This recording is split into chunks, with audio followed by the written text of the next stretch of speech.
Olukungaana lw'abaweereza olw'omulundi ogw'21 luyingidde olunaku olwokusatu nga luyindira wano ku Christianity Focus Center e Mengo Kisenyi.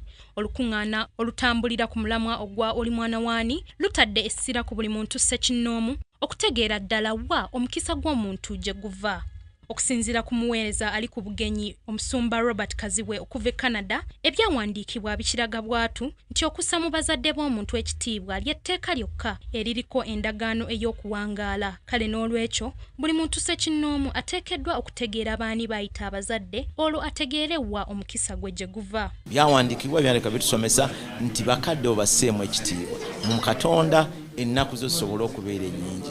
Kakati ogwo omukisa tugunoonya tugukoze tutya okugufuna ate nga tosobola kugufuna kubanga osaba nnyo, tosobola kugufuna kubanga oli mu kkanisa, ogufuna kubanga otegedde ennono eziri mu kutambula n'abazadde n'okubassaamu ekitiibwa.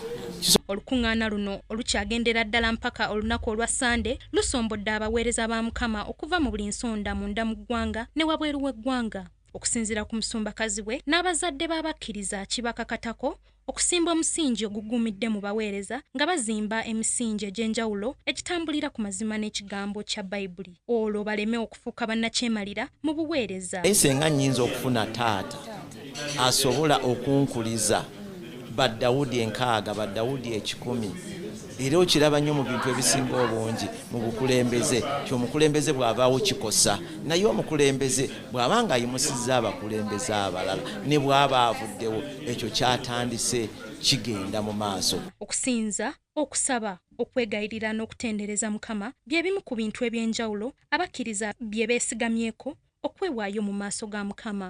Ku lwa Kingdom TV, Madrin Nabukeera, amalindirire.